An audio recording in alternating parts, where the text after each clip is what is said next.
Welcome back. Today we're replacing a buttstock for a customer's Model 89. Stevens Model 89 is a single barrel shotgun.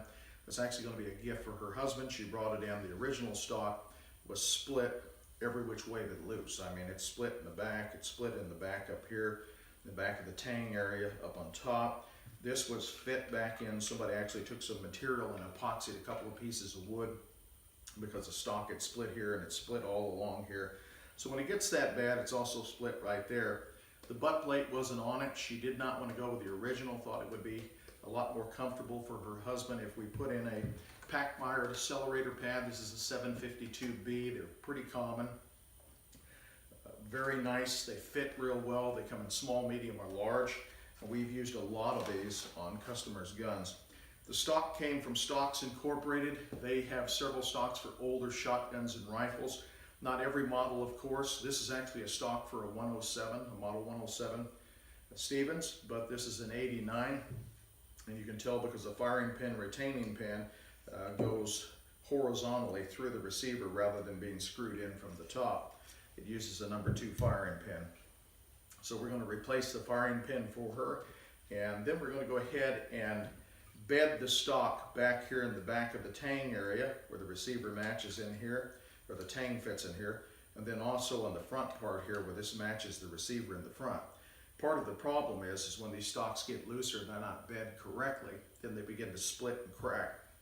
So you always want to make sure that your stock is good and tight, and if it is starting to wobble a little bit, you might take it to a gunsmith and have that rebedded so that it'll tighten it up and it'll last you for years. Otherwise, you'll come in and you'll have to put another one on like we are here. But we're going to go ahead and put some 2-part epoxy on. This is a slow cure epoxy. The slow cure actually is stronger than a fast 5-minute cure. It doesn't give you enough time to get everything fit and in place and snugged up. We're going to go ahead and put some release agent on the receiver itself so that the epoxy doesn't stick to the receiver. We can actually get the buttstock off after it dries, and then go ahead and give it a final finish sanding. So we'll show you what that looks like when we get there.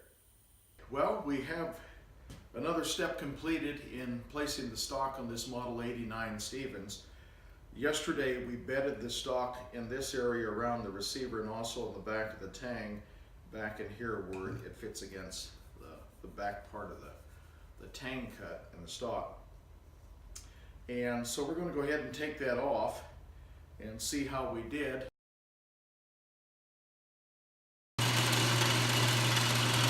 Okay, we've got our firing pin made it out of a form of mild steel. It may have some alloy in it.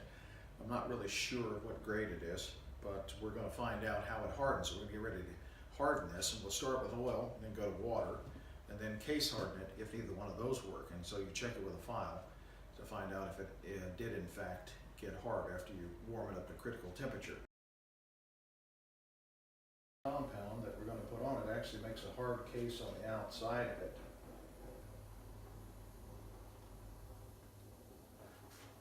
I think we're good. We're going to quench that off in water. Let's see what it looks like. Okay, here's the firing pin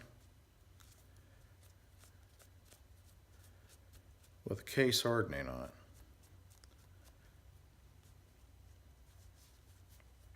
Now we're not interested in color hardening this because it's a firing pin. So there you have it. There's your firing pin.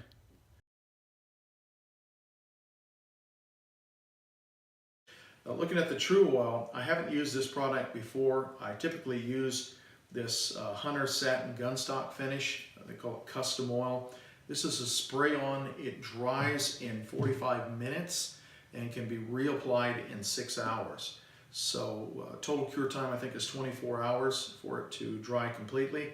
And this is fantastic stuff. Unfortunately, I didn't have any of this in the shop. The can that I had in supply had gone bad. And so I decided after some research to do a little bit of a test on this, as I said earlier, and I'm quite pleased with the results of this. Pretty simple to apply, not complicated. It's actually something you could do if you like doing woodworking at home. Of course, we can do it, you know, if you would like that done. But it does take time. It is a time-consuming process. Not as much time as boiled linseed oil, which is typically used by most of the better stock makers. They typically use that and sand it in and use that slurry to help fill any imperfections in the pores of the wood, and so that's a superior way to do it. But of course, time is not your friend there. It takes quite a bit of time to get that done, and a lot of people just don't have that much time available to get their gun back. And so this was a quick fix that we were able to put in place for this customer. I think they're going to be very happy with it. Again, these are two fine products that you can use. You can purchase these from Brownells or other outlets as well. But I really am pleased with the tru-oil. The one thing that's nice about the tru-oil is it's easy to touch up. It does have, as I said before, a linseed oil that's mixed with other ingredients that gives it its faster drying capabilities. And I do have another linseed oil that I just recently purchased that I'm going to give a try on another stock that we'll be working on in the future. But very, very pleased with the results of this particular stock. That looks pretty doggone good for a Stevens 89. Of course, we went ahead and we always put in a little bit extra for the customer because your money it's hard-earned money, and you want your money to go as far as you can. And so we like to throw in a little extra stuff now and then. And of course, the front stock, the forestock up here, was in pretty bad shape, and so we went ahead and took that off and sanded it down. And in fact, I have it here. I'll show you. It's still in the curing process, but I'll go ahead and show you what this looks like. We went ahead and just knocked off the old finish real quick, and then put on about 2-3 coats of the tru-oil on here, and it's gonna look real nice. In fact, it helps to match much better with the original stock that they had. Here, as you can see, the results pretty doggone well. Very happy with that. So anyway, we're going to go ahead and put this back together. Remember, we did put in a brand new firing pin that we made here in the shop and then case hardened. And so we're going to give that a test tomorrow to make sure everything's functioning. Give the customer a call, let them know their shotgun is ready to go. Okay, we're going to go ahead and test fire this Stevens 89. See if that firing pin works that we put in here. Range is hot.